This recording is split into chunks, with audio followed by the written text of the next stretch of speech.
Back in the day, as they say, when times were slower and simpler, families like mine might pack a picnic lunch and their swimwear and head to a place like this. It's Marlin Lake, and it's a hop, skip, and a jump from Bethlehem. And it was just enough of a drive for us to make it seem as though we were off vacationing somewhere. When I was a kid and before I paid attention to the drive, for all I knew, we were in the Poconos. But we weren't. We went south to this lovely man-made lake near Wassergass. The Lower Saken Township landscape has changed drastically with the coming of Interstate 78. But Marlin Lake, a man-made swimming, fishing, and boating basin tucked among mature pine trees, retained its rural charm after 60 years.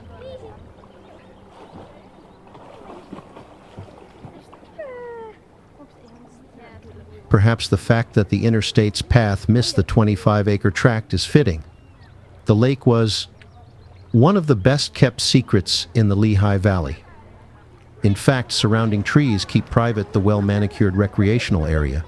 The lake is situated such that only return visitors, those attracted by word of mouth or those curious enough to pull in the lane, get the full view along Lower Saken Road in the Wassergass area. Families were the primary users, although class reunions, company picnics, and similar events have been held here. An effort is made to keep an atmosphere appealing to families, both for safety and the enjoyment of all patrons. The lake itself covers about 8 acres and is about 10 feet at its deepest point, where boating was permitted. A cordon swimming area is up to 5.5 feet deep. The water quality was tested weekly by the State Department of Environmental Resources, and each year clean sand was added for the beach area. Fishing was also permitted. The natural supply of fish has included bluegill, perch, and catfish. Facilities also included pavilions, with capacities ranging from 75 to about 275, and an additional picnic grove for families.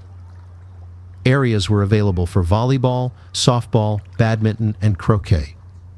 An unusual assortment of birds could also be viewed, including peacocks, golden pheasants, doves, and pigeons with fancy plumage.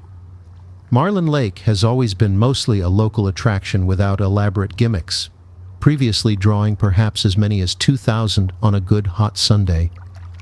The owner of the former J. Fischel and Sons, a Hellertown excavating business, had the idea of digging his own lake, which was much cheaper and easier than for the average person. Fischel bought the swamplands at the current site in 1960, added topsoil, and dug a lake. Opening day was Memorial Day, 1963. Finding a name for the lake wasn't so difficult either, as he combined portions of daughters Margaret and Linda's names and called it Marlin Lake. But Marlin Lake was really Fischel's second such project. He launched his first effort in the 1950s when he scooped out a pond on property that he owned along Evergreen Drive next to the Black River. A few years later, he dug out a larger area adjacent to the first pond, added landscaping and a pavilion, and had the predecessor to Marlin Lake for personal use.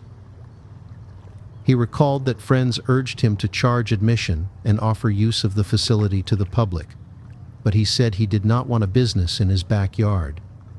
Consequently, he built Marlin Lake a few years later but maintained his Sidersville basins for his own enjoyment. Fischel owned and operated the lake until 1970, leased it for 5 years, then sold it. The facility fell into disrepair and he took possession again in the mid-1980s before selling it to another family. Today, Marlin Lake joins a long list of places that no longer exist, at least not in their original state, as the Bethlehem area continues to change.